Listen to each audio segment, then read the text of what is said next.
De retour sur ce plateau avec le fans club de Ndongo qui sont venus l'accompagner ce soir. Donc nous recevons avec plaisir notre partenaire Abdoulaye Diallo qui fête les 4 ans des éditions L'Harmattan Sénégal et aussi de sa librairie. C'est vrai que grâce à vous, parfois nous avons gracieusement beaucoup d'ouvrages avec lesquels nous travaillons ici sur ce plateau avec beaucoup de vos auteurs que vous nous envoyez. C'est vrai qu'il y a aussi d'autres librairies, mais on voit que vous êtes très actif en tant qu'éditeur. Vous avez aussi reçu la calebasse d'or de la meilleure maison d'édition 2012. S'il y avait un secret, quel serait votre secret? Le travail. Donc ça, c'est une réponse que tout le monde nous sort, c'est une réponse classique. Ouais. Écoutez, réponse classique si on veut, mais le secret de l'Harmattan Sénégal, c'est quoi? C'est que nous sommes constitués d'une très jeune équipe, c'est-à-dire je suis le plus vieux de mon équipe et j'ai 36 ans. Le reste, ce sont des jeunes garçons et de jeunes femmes qui travaillent d'arrache-pied pour que le projet que nous portons soit une réalité. Et ce projet, c'est quoi? C'est de faire en sorte que le livre revienne dans le quotidien des Sénégalais. Et là, à 7h30, 8h, on est au bureau. J'y suis jusqu'à 20h, parfois 21h. Quand je sors plus tôt au bureau, c'est à 19h et c'est pour aller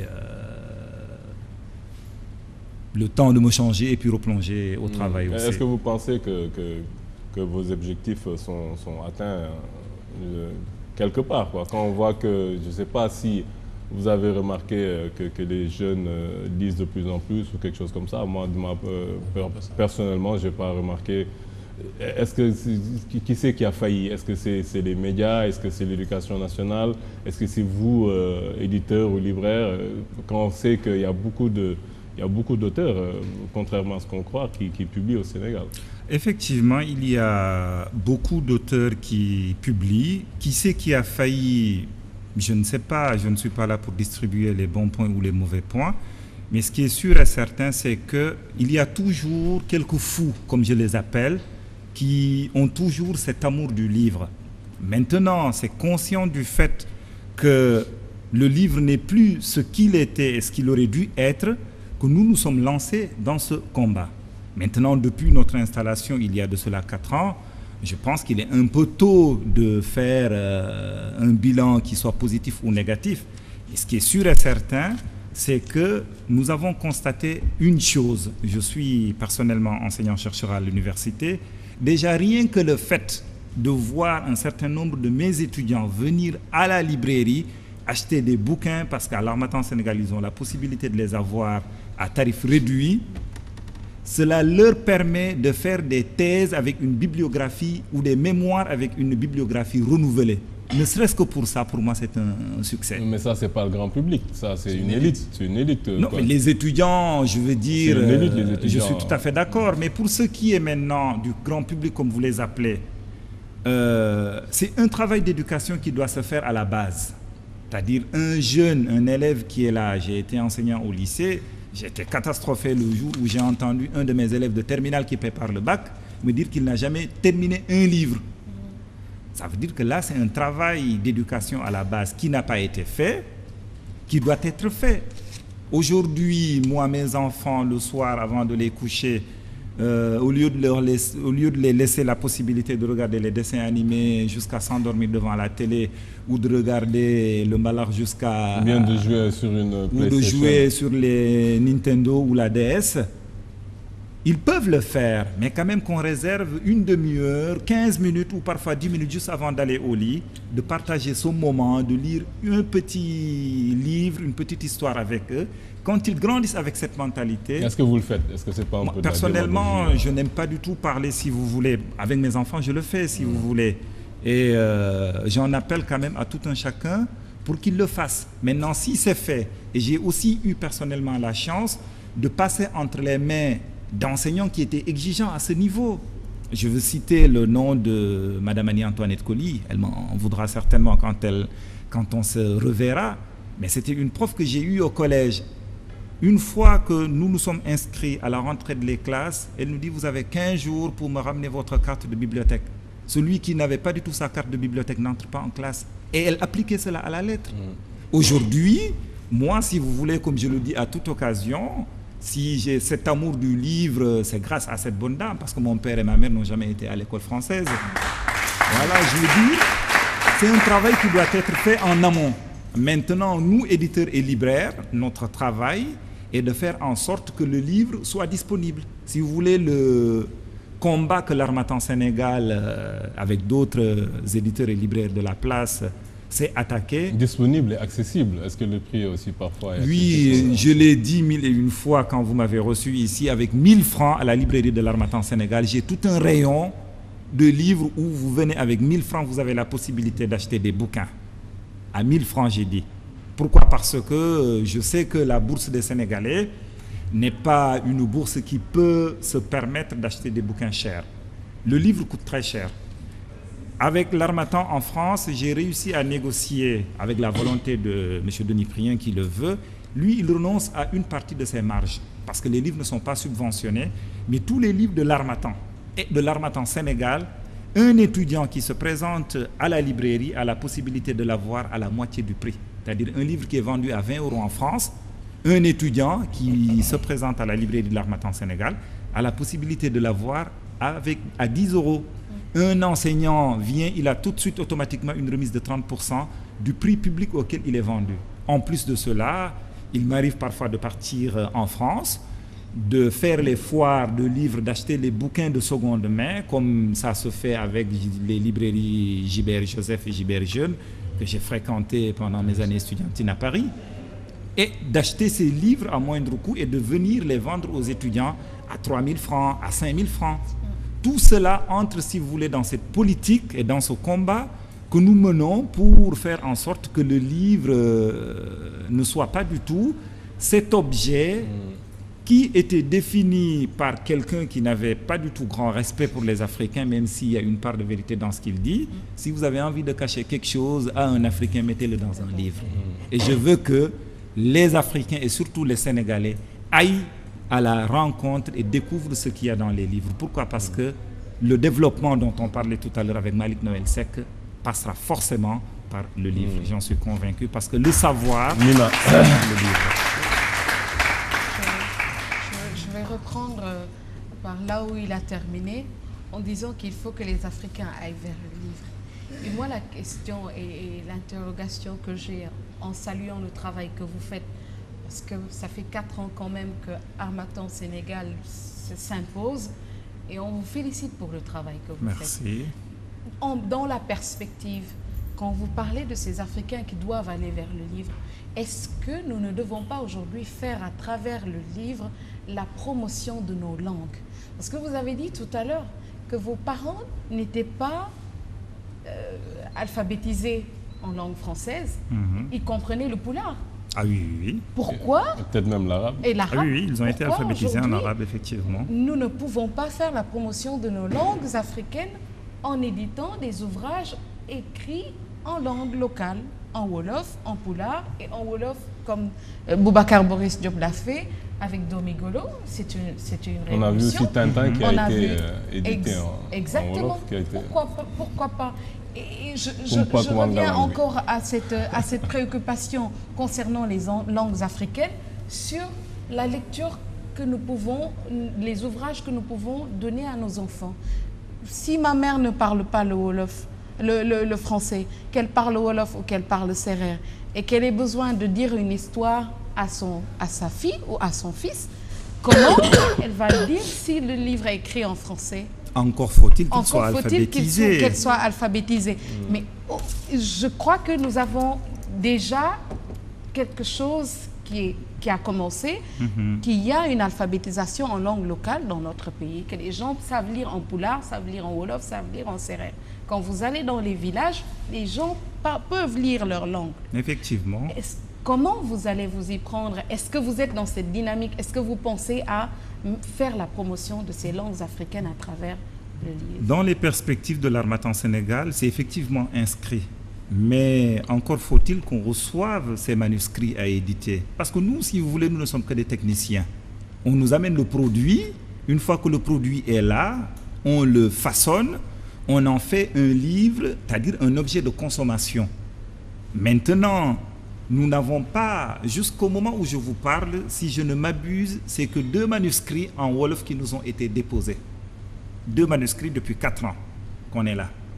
On nous a déposé 2 manuscrits et les 2 manuscrits pour le moment ne sont pas encore sortis. Pourquoi? Parce qu'on a un problème pour avoir un certain nombre de symboles et de signes. Parce que travailler avec l'informatique, certes les langues ont été codifiées, mais il y a avec les imprimeurs une difficulté de pouvoir sortir les lettres telles qu'elles sont faites.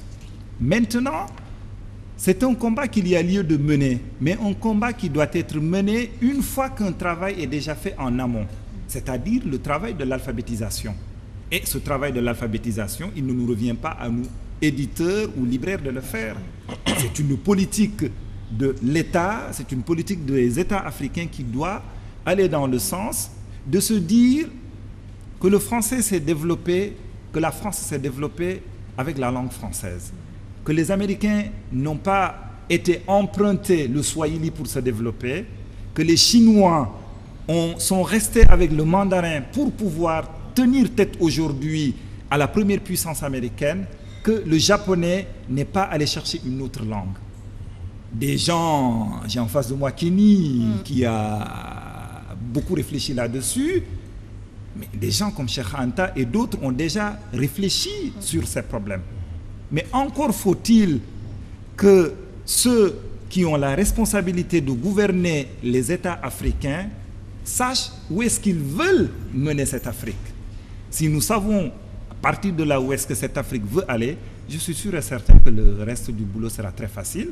Il y a déjà au Sénégal ici des éditeurs qui font un très très bon travail à ce niveau. Je pense à Tata Aramfal, le professeur Aramfal, qui fait un excellent travail là-dessus. Je pense à Monsieur Ndiaye, qui fait aussi un travail là-dessus. Nous, au niveau de l'Harmattan Sénégal, ça fait partie de nos perspectives. Mais compte tenu du fait que nous n'avons pas encore les moyens matériels pour pouvoir le faire, c'est inscrit sur l'agenda de l'Harmattan Sénégal, mais pour pouvoir faire un bon travail, il faut savoir le faire. Et pour le moment, nous n'avons pas encore les outils de le faire, mais ce n'est absolument pas du tout exclu. D'autant plus que si nous faisons ce que nous faisons avec les langues, la langue française et les langues anglaises, pourquoi ne pas le faire avec la langue de notre pays? Rebonsoir, docteur Abdoulaye Diallo. Bonsoir, Kenny. On ne pourra pas nier un fait, un élément factuel, qui est que vous faites partie de cette rare race de personnes qui, quel que soit le domaine dans lequel il est installé, lorsqu'il décide d'y mettre son énergie, est capable de créer une synergie qui pousse les gens, j'ai envie de dire, à s'intéresser au thème qui est le vôtre. Votre thème, c'est l'édition. Bon Dieu. Et en ce qui concerne Harmattan Sénégal, depuis quelques années, ceux qui ont pu avoir la chance d'avoir vos livres en main ou de venir même dans le lieu où vous travaillez, peuvent constater qu'il y a une énergie qui donne envie aux jeunes, à la nouvelle génération, de lire. Mais quand on dit jeune, il faut préciser la jeunesse élitiste, qui est la jeunesse universitaire la plupart du temps, ou les jeunes des lycées, etc. Donc on ne peut pas nier votre efficience et votre dévotion sur ce sujet. Néanmoins, parce que sinon, si on vous jette que des fleurs à la fin, vous allez être enterré sous un bouquet de fleurs, ça serait problématique. Il y a quand même un constat qu'on peut faire qui pose problème. Moi-même, en tant qu'écrivain, jeune auteur, qu'on constate un peu partout et a fortiori en Afrique, qui est qu'aujourd'hui, on sent que l'importance d'Internet et le fait qu'on retrouve de plus en plus de résumés des livres sur Internet fait que de plus en plus de personnes, structurellement parlant, ont plus intérêt ou ont plus envie d'avoir une lecture rapide ou une lecture synthétique de certains ouvrages sur le net plutôt que d'avoir à se casser la tête souvent à lire des ouvrages dans votre magnifique librairie. Et de l'autre côté, l'une des autres raisons qui pourrait être aussi un échec patent, ou en tout cas un élément qui peut illustrer cette réalité du fait que tout le monde ne lit pas ou ne lit plus comme ça peut être le cas à une certaine époque en Afrique, c'est que malheureusement, les écrivains, bien souvent, alors le Sénégal peut être un cas particulier, mais on peut élargir l'exemple au reste du monde, en Occident ou d'autres pays africains. L'écrivain n'est pas suffisamment pris en charge par bon nombre d'éditeurs. On n'a jamais eu autant d'auto-édition que ces dernières années, en ce début du XXIe siècle. Harmattan, dont vous êtes le représentant, enfin, vous êtes le responsable d'Harmattan Sénégal, pour qu'on précise bien les choses. Vous n'êtes pas simplement un porte-parole d'Harmattan, ça serait diminuer l'importance qui est la vôtre. Mais la maison mère Harmattan en France paye, et ça, beaucoup de personnes se plaignent de cela, je vous le dis, il n'y a pas de tabou, paye de manière dramatique, j'ai envie de dire. Bien souvent, les écrivains, ça va de 5%, je dis les chiffres, il n'y a pas de tabou entre nous, 5% à 10%, pour quelqu'un qui a donné toute son énergie, qui a donné tout son amour, qui a donné tout son intellect pour laisser une œuvre qu'est le livre. Est-ce que vous comprenez que en Malte, c'est comme si vous étiez en gros un entraîneur de football et que vous n'êtes pas capable de donner le ballon aux joueurs et le jour du match, vous voulez qu'il soit capable de marquer des buts. S'il n'est pas capable de s'entraîner ou si vous ne donnez pas le cadre pour qu'il puisse s'exprimer, il est difficile qu'il puisse donner le meilleur de lui-même. Est-ce que vous comprenez qu'avant qu'il y ait peut-être même le découragement du public par rapport au livre, peut-être parce que certains préfèrent aller sur Internet, il y a aussi le fait que l'éditeur ne prend pas suffisamment ses responsabilités pour choyer l'écrivain de manière générale. Qu'est-ce que vous pensez par rapport à cette réflexion-là? Je vais commencer par la première question en rapport avec l'Internet. Moi, je suis de ceux qui pensent que l'Internet, au lieu de tuer le livre, va continuer, si vous voulez, à le promouvoir. Pourquoi? Parce que c'est simplement un outil qui est là. Dans peut-être 50 ans ou 100 ans, le livre physique n'existera pas. Ça sera sur Internet. Maintenant, le livre va continuer à exister sur Internet. On est bien d'accord? Bien sûr. Et là, l'Harmattan Sénégal... Sénégal... numérique, vous voulez dire Au format numérique. C'est-à-dire avec, que ce soit les iPads ou les Android que nous avons actuellement, on a toute la possibilité de lire un e-book, c'est-à-dire un livre au format électronique. Tous les livres de l'Harmattan Sénégal, au moment où je vous parle, depuis notre création, sont disponibles en format aussi bien papier qu'en format e-book. Ça, c'est quelque chose que nous avons déjà anticipé pour ne pas être surpris par rapport à l'évolution du monde qui est à très, très, très grande vitesse. Maintenant, pour ce qui est de la problématique de choyer les auteurs, la question est un peu plus complexe, dans la mesure où on va schématiser. Vous avez pris l'exemple du joueur de football. Prenons le cas d'un livre qui coûte 10 000 francs. Dans ce livre qui coûte 10 000 francs, il y a un certain nombre de parts qui sont faites. L'imprimeur a la plus grosse part. Une fois que l'imprimeur s'est servi, le diffuseur prend sa part. Une fois que le diffuseur s'est servi, le libraire prend sa part. Et la part du libraire est déjà prédéfinie par la loi, elle est de 33%. Aujourd'hui, vous parlez du distributeur? Non, le diffuseur n'a rien à voir. Le diffuseur, c'est une plateforme qui malheureusement n'existe pas ici au Sénégal, mais dans toutes les grandes capitales au monde. En France, nous avons le cas de... C'est une sorte de foire du livre où tous les livres sont référencés. Le diffuseur qui le prend, il a une part du coût du prix de ce livre. Le libraire prend 33%. Le reste... Obligatoirement, c'est quelque chose qui... Non, c'est une loi. En France, c'est une loi qui est votée. C'est-à-dire le libraire, c'est-à-dire Kenny, vous déposez votre livre, vous avez édité je ne sais pas où, mais votre éditeur est obligé, je vous fais faire de la pub, mais voilà, votre éditeur est obligé de reverser les 33% du prix de ce livre au libraire. Généralement, il reste moins de 13%. Il y a des maisons d'édition qui font 20% ou 15% aujourd'hui. Il n'y a aucune maison d'édition au monde, j'ai bien dit aucune maison d'édition au monde qui signe un contrat même à 15%. Alors, mis à part Kenny, attendez, mis à part un certain nombre de grandes maisons d'édition qui sont sûres que quand le livre va paraître, ils le vendront à 300 000, 400 000 ou 1 million d'exemplaires. Même s'ils donnent 20% à l'auteur, s'ils ne gagnent qu'un euro par exemplaire vendu, ils ont déjà 1 million d'euros. Alors, je vous réponds, c'est très important. Ce que vous dites, vous affirmez qu'aucune maison d'édition ne fait ça. En tout cas, aucune maison d'édition qui est à ma connaissance, voilà, toujours, bien évidemment. Parce que je vous donne des exemples précis, sans leur faire de publicité. Il y a Contre-Culture, des maisons d'édition comme Contre-Culture en France. Tu touches combien Moi, je touche entre 15 et 20%. Ça varie en fonction de... je ne veux pas rentrer dans les détails ici sur le plateau. Non, on peut, on est là pour parler de technique. Pourquoi? Parce que là, vous représentez un certain nombre d'auteurs qui se posent des questions, qui sont convaincus que quand un livre paraît, c'est l'éditeur qui bouffe tout. Mais et c'est lui, une réalité il n'a qui existe rien. Parfois, quand même. Hein? Ils ne bouffent pas tout, mais certains éditeurs bouffent plus que d'autres objectivement. Non, mais Et je tout le suis monde n'a tout pas à votre fait éthique. d'accord. Je suis tout à fait d'accord. Et même éthique, merci quand même. Là, vous me jetez une fleur. Non, je le dis pourquoi? Parce qu'au moment où nous parlons, j'ai un certain nombre d'auteurs qui sont convaincus que vous mangez tout. que j'ai non seulement vendu des milliers d'exemplaires de leurs livres, qu'on triche sur les chiffres et qu'au finish qu'on ne leur donne rien. Mais ce qu'il faut savoir... Quelle est la transparence par rapport à ça? Est-ce qu'il y a une traçabilité pour Mais si, actuellement, nous, à l'Harmattan, parce que à l'Harmattan, le système est géré de manière informatique. Il n'y a aucune possibilité aujourd'hui, au moment où je vous parle, de falsifier des chiffres. Pourquoi? Parce que ce sont des logiciels qui sont en même temps gérés par la centrale de l'édition, qui sont gérés par le ministère des Finances, qui sont gérés par les imprimeurs. Pourquoi? Parce que le fisc, de la France, du fisc, ils doivent pouvoir savoir qu'est-ce qui a été vendu. Sénégal est dans le même cadre. Ben oui, parce que j'ai réussi à négocier, à contourner un fait qui est que un éditeur sénégalais qui sort son livre, malheureusement son livre n'est même pas disponible à Thiès, il est à Dakar.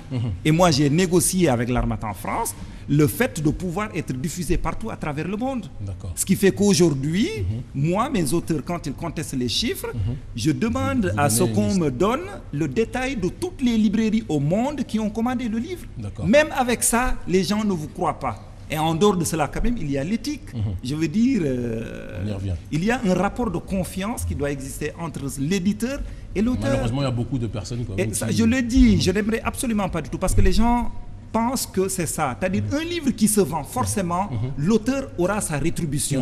Mais si le livre ne se vend pas, l'auteur ne va pas avoir sa rétribution. Moi, récemment, j'ai signé un chèque, je le dis publiquement, de 6 millions de francs à un auteur. Pourquoi? Parce que son livre a été vendu. Il se reconnaîtra, je ne le citerai pas, mais les gens vont se demander... En tout cas, tout ça pour dire un roman, on peut savoir. Non, c'est même pas un roman, je veux dire, c'est un bouquin qui s'est vendu récemment, au mois de juin. Combien d'exemplaires? On a vendu quelques milliers d'exemplaires. Au mois de juin, j'ai fait un chèque 6 millions ronds que j'ai donné à l'auteur. Quand je le dis, je suis sûr et certain que ceux qui nous regardent là ce soir seront surpris de le dire, et pourtant les gens me disent non, tu ne payes pas de droit d'auteur, d'autres reçoivent 400 000, 300 000. Autrement dit, si le livre vend, si le livre vend, à Kémy, je lui donne rendez-vous dans 2 ans, quand il va recevoir le premier bilan de son livre. Vous l'inviterez, il nous fera le bilan, je suis sûr et certain. Non, il reçoit des chèques. Je peux faire le bilan maintenant, ce n'est pas un problème. Là-dessus, justement, pourquoi on en revient à la notion de maison d'édition et pourquoi on en revient aussi à ce concept d'éthique? C'est que, et je reviens à la réflexion que vous venez de nous énoncer, il y a des maisons d'édition qui se considèrent comme transcourant ou contre-courant, on va dire. Il y a les officiels. Harmattan, c'est un musée. C'est une œuvre d'art sur le terrain du livre sur le continent africain. À la marge de l'édition occidentale. Voilà. Ça aussi, il faut le préciser. Voilà, c'est très important. L'Harmattan est c'est-à-dire a été au moment où les grands, que ce soit Gallimard, que ce soit Le Seuil ou le grand groupe Hachette, refusaient catégoriquement d'éditer les Africains. Denis Prien était là. Il a fait face parfois à certains régimes. Il a subi un certain nombre de menaces. Mais simplement pourquoi? Parce qu'il fallait donner la parole aux Africains. Mais est-ce que vous n'avez pas peur à terme que, je reviens donc à la question principale. Le nom de l'Harmattan, c'est un vent qui souffle beaucoup en Afrique, c'est vrai. Que Alioune connaît beaucoup. Mais plaisanterie plus sérieusement, mais par rapport à cette réalité, de plus en plus de personnes vont dans l'auto-édition et de plus en plus de personnes vont dans ces nouvelles maisons d'édition qui... Alors, vous êtes plus spécialiste que nous sur ce terrain. Je vous parle de Fiat Lux, je vous parle d'autres, etc. On ne va pas citer de marques, mais qui sont capables de donner un très gros pourcentage. Moi-même, à titre personnel, j'ai commencé j'avais proposé à la base à l'Harmattan. On m'a donné un pourcentage qui n'était, à mon sens, je vous le dis comme je le pense, pas sérieux. 7%, je crois. Oui, c'était 6%. Et de l'autre côté, on me propose 20%. Le choix est rapidement fait, surtout quand les livres se vendent après à plusieurs milliers d'exemplaires. Vous comprenez ce que je veux dire? Comment vous pouvez, parce que vous êtes quand même une institution sur le continent africain, vous avez donné la parole à Harmattan, donné la parole à des auteurs qui ont donné à leur tour de la dignité à des milliers, pour ne pas dire des millions d'Africains. Comment pensez-vous être capable à l'avenir, vous qui vous projetez souvent en avant, être capable de contrecarrer des maisons d'édition ou d'autres personnes qui sont dans l'auto-édition qui se disent qu'elles gagneront de toute façon plus en s'auto-éditant plutôt qu'en ayant simplement 5% alors qu'ils se sont saignés à blanc pour écrire un bouquin? Le problème qui se pose au niveau du pourcentage des droits d'auteur est un problème qui est très complexe, qui n'a pas commencé présentement. Actuellement, l'Internet offre cette possibilité d'auto-édition plus qu'il y a quelque temps. C'est vrai. Mais à la seule différence, c'est que quand on s'auto-édite, on n'a absolument pas du tout la possibilité, la capacité de diffusion, de maillage. La preuve Kémy, je ne connais pas du tout votre... Je vous ai suivi. Et moi, ce n'est pas une auto-édition. Non, je sais. Ce sont les petites maisons d'édition qui vont, c'est-à-dire en contre-courant. Mais la difficulté que ces maisons d'édition ont, c'est de pouvoir être présent sur le marché mondial.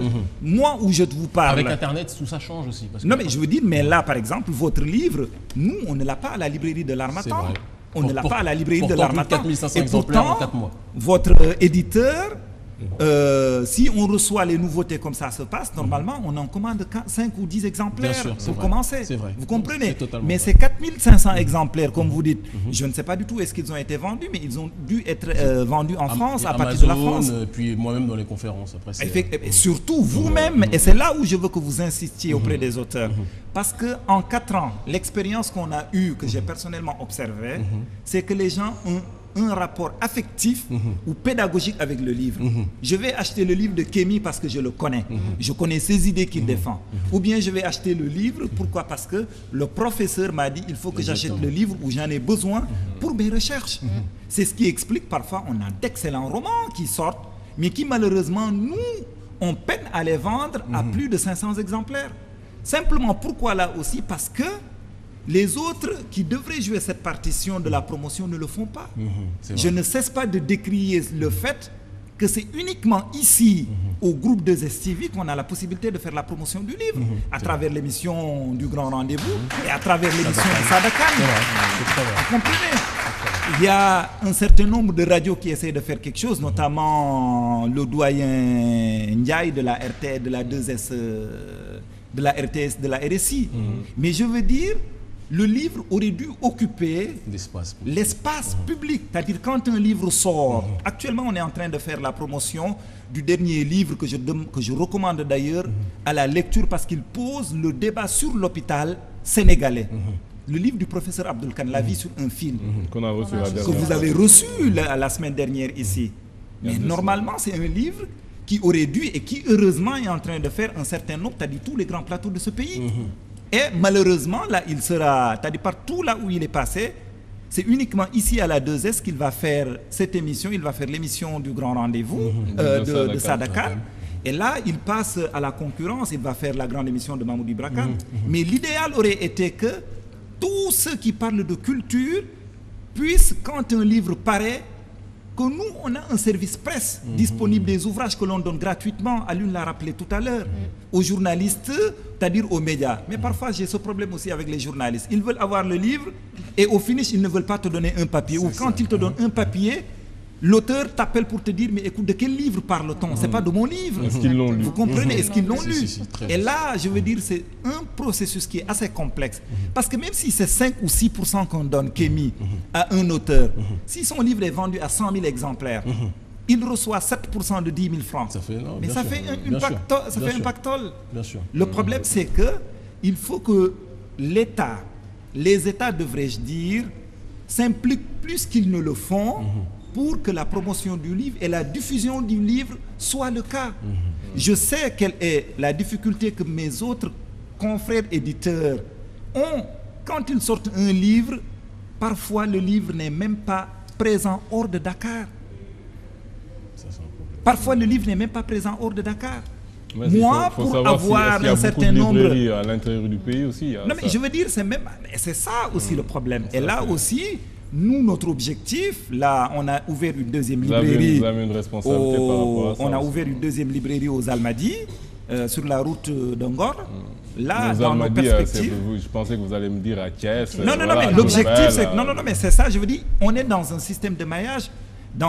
Notre objectif, on est en train de former le personnel qui va s'occuper de la prochaine librairie à Saint-Louis, maintenant d'une autre librairie à Hambourg, parce que ce qu'il ne faut pas oublier, je ne vais pas venir ici pour vous tenir le discours de celui qui est là sans c'est-à-dire qui est là prêt à tout faire. N'oubliez pas aussi que nous avons besoin d'exister. C'est-à-dire, est-ce que si on crée aujourd'hui une librairie à Rufisque, est-ce que cette librairie sera rentable? Parce qu'une librairie a un coût. Maintenant, nous, d'après nos études qu'on a fait, on a besoin de nous implanter déjà à Saint-Louis. Le projet est très avancé. Après Saint-Louis, ce sera Mbour, la Petite Côte, après Thiès. Autrement dit, il y a un travail de réflexion qui est en cours, mais c'est un travail de réflexion qu'un certain nombre. Donc nous vous remercions d'être passé sur ce plateau. Et nous vous souhaitons un joyeux anniversaire, 4e anniversaire. On espère que vous serez là encore longtemps. Merci à Lune quand même. Je vais saisir cette occasion pour remercier tous ceux et toutes celles qui ont accompagné cette aventure depuis qu'on est là. Il y a les auteurs déjà qui ont fait confiance à l'Harmattan. Il y a également les médias, notamment le groupe de Zestivi. Ils ont fait le boulot, un certain nombre de journalistes culturels quand même, de la presse écrite ou de la radio, qui ont fait ce travail, les directeurs de collection de l'Harmattan Sénégal, ceux avec qui nous accompagnent, qui nous disent « Abdoulaye, vous avez raison de continuer, entêtez-vous et continuez ». Merci à tous, c'est une aventure qui est là. Et surtout, un grand merci à l'Harmattan France. Pourquoi? Parce que si ce projet a été possible, c'est parce que M. Denis Prien m'a fait confiance quand je suis allé le voir. Je n'avais aucun rang, je n'avais aucune expérience, j'ai été formé sur place. Et puis, il a accepté quand même de laisser 50% de ce qui aurait dû être subventionné pour pouvoir permettre à ce que le livre soit disponible. Merci à tous. Merci à vous aussi. Nous allons